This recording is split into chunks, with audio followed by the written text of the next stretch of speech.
వచ్చి ఊకుంటుంది అంతే మనం కట్ చేస్తాం అట్టేటరా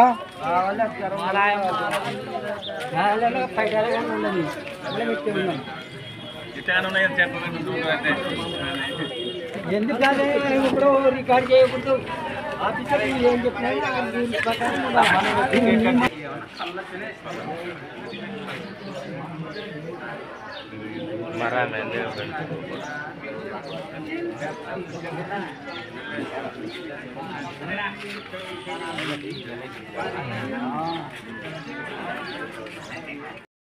ఆడ ఎవరన్నా వాళ్ళన్నా ఉండాలా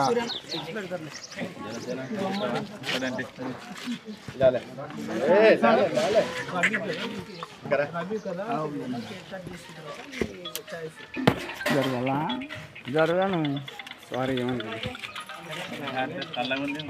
ఒకటి ఉండే ఇప్పుడు వద్దులే ఓపెన్ చేసి పెట్టుకోండి ఒక రారే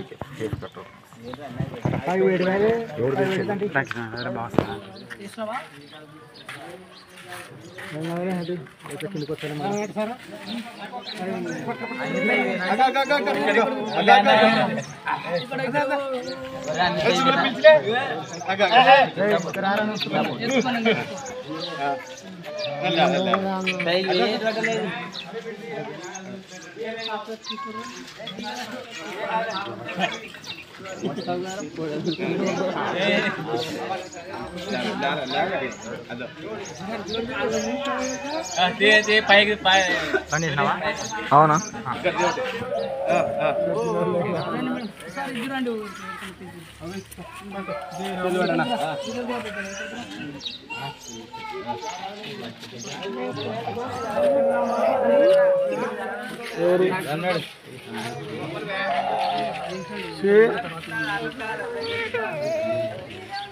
రానడు సారు పింఛన్ ఎవరికైనా అందరు కలిపి పొడిచి ఇస్తున్నావా నాలుగు కరువులు నమ్మరా మీరు 44 మంది కాపలు నువ్వు వేసుడా నిన్న ఎవరు వలకరిచిరి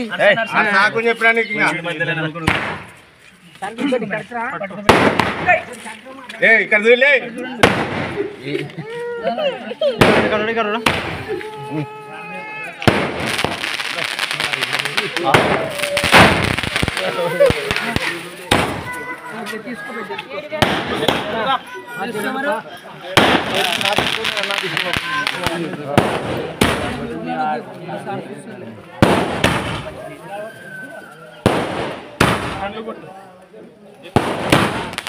జరగనే కొంచెం జరగనే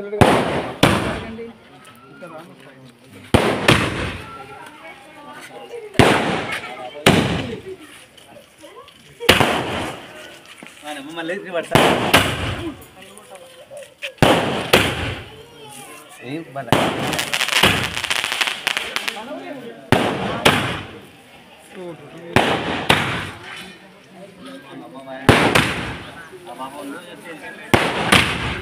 ఈ బాబు చేయండి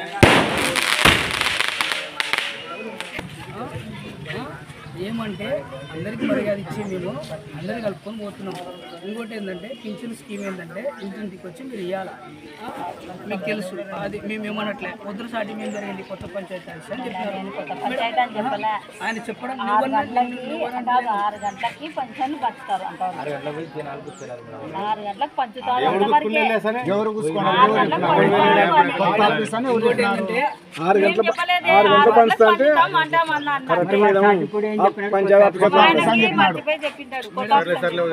వదిలేసేయండి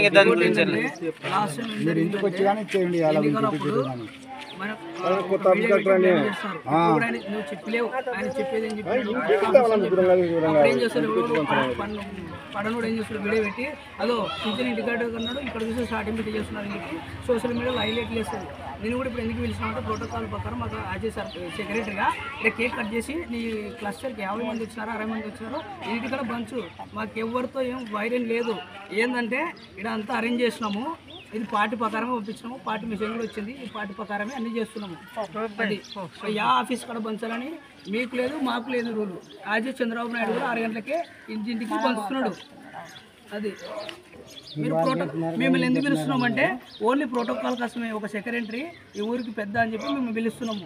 మీరు కూడా ఓసారి పార్టీ వాళ్ళ దగ్గర కూర్చొని ఈ ఊరు గ్రామ పార్టీ అధ్యక్షుడు ఎవడు, ఉపాధ్యక్షుడు ఎవడు అని చెప్పి మీరు కూడా ఒకసారి ఆలోచించండి. ఎవడో వచ్చాడో కూర్చొని మిమ్మల్ని మీరు ఇబ్బంది పడకూడదు, మేము ఇబ్బంది పడకూడదు. అందరికి నమస్కారం. ఈరోజు ఆంధ్రప్రదేశ్లో చెప్పిన మాట ప్రకారం నారా చంద్రబాబు నాయుడు సార్ గారు ఏమైతే చెప్పినాడో ఆ రోజు ఎన్నికల ప్రచారంలో ఏమైతే హామీలు ఇచ్చినాడో, మొదటి హామీ 4,000 రూపాయలు పింఛను, అలాగే జగన్మోహన్ రెడ్డి 3 నెలలు ముసలోళ్ళని అయితే ఎవరినైతే పింఛన్దారులను ఇబ్బంది పెట్టాడని చెప్పి ఆ ఇబ్బందుల్లో కూడా ఒక్కొక్కరికి ఒక 1,000 రూపాయలు చొప్పున, నెలకు 1,000 రూపాయలు చొప్పున మొత్తం 7,000 రూపాయలు సాయం చేస్తున్నాడు. ఎందుకంటే ఆ రోజు పింఛన్ స్టార్ట్ చేసింది ఒక ఎన్టీఆర్ గారు అన్న. పేదవాళ్ళు ఎవరైతే ఉన్నారో వాళ్ళకి ఏదో ఉండాలా, ఉద్యోగస్తులకైతే రిటైర్మెంట్ కూడా పింఛన్ వస్తుంది. ఈ పని చేసుకున్న వాళ్ళకి ఏం లేదు, మెత్తగా అయితే పిల్లలు కూడా ఎవరు పెట్టారని చెప్పి ఒక పింఛన్ విధానం తీసుకొచ్చి ఆ రోజు నుంచి ఈ రోజు వరకు ఆ రోజు స్టార్ట్ చేసిన పింఛను ఈ రోజు 4,000 దాకా వచ్చింది. మళ్ళీ మన నాయకుడు ఇదే 5 సంవత్సరాలు ఇట్లా 4,000 రూపాయలు కంటిన్యూ చేసి మళ్ళీ వచ్చే 5 సంవత్సరాలకి అద్భుతంగా మీకు మళ్ళీ పెంచుతాడు. అలాగే వికలాంగులకు 6,000 రూపాయలు, అలాగే పూర్తిగా 100% వికలాంగులు ఉన్న వాళ్ళకైతే 10,000 రూపాయలు, పూర్తిగా మంచాల ఉన్న వాళ్ళకైతే 15,000 రూపాయలు ఇస్తాడు మన నాయకుడు. కాబట్టి ఎవ్వరు ఏమి ఇబ్బంది పెట్టొద్దు. మన నాయకుడే ఇంటింటి దగ్గరికి వచ్చి పింఛను పంచుతున్నాడు. అలాగే మన స్టాఫ్ ప్రతి ఒక్కరు, సచివాలయ సెక్రటరీ అయితే ఇంకోసారి అయితే ప్రతి ఒక్కరు మీ ఇంటికాడికి వచ్చి పంచుతారు. ఎవరి ఇండ్ల కాడి నుంచి రావాల్సిన అవసరం లేదు. మీరు వచ్చి ఆడికి పడి ఇబ్బందులు పడొద్దండి. పనులు ఏమైనా ఉంటే పనులు చేసుకోండి. మీకు సాయంత్రం అయినా అట్లయితే ఇస్తారు. అందరికీ ధన్యవాదాలు. ముఖ్యంగా ఈ రాష్ట్రంలో ఈ ప్రభుత్వం వచ్చిన తర్వాత అందరూ సహకరించి పింఛన్ స్టార్ట్ చేయడానికి సహకరించిన ఇప్పుడు చంద్రబాబు నాయుడు సార్ గా అయితే, పవన్ కళ్యాణ్ గా అయితే, అలాగే బీజేపీ వాళ్ళైతే పురంధేశ్వర అందరికీ పేరు పేరున ధన్యవాదాలు. ఊరికి 4 ఆఫీసర్లని అలాట్ చేసినారు. ఆ 4 వచ్చి ఇంటింటికి వచ్చి పంచుతారు. చంద్రబాబు నాయుడు పింఛన్ 4,000 పింఛన్ వచ్చింది, ఇచ్చినాడు. ఇంటికాడికి వచ్చి ఇస్తున్నాడు. చెత్తమ్మ బాగా చేసింది, చెత్తమ్మ కూడా ఇచ్చింది. మా పింఛన్లు ఎవరికి కానీ ఇంట్లో కాడికి పోయి ఇవ్వాలని చెప్తున్నాడు. అంతేనా? అందరి పేర్లు చెప్పుకున్నా.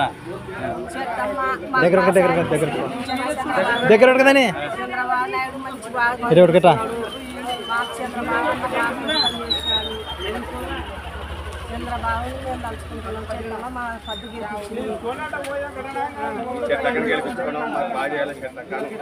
చెత్తమ్మక్క బాగా చేసింది. గ్రామ ప్రజలందరికీ ధన్యవాదములు.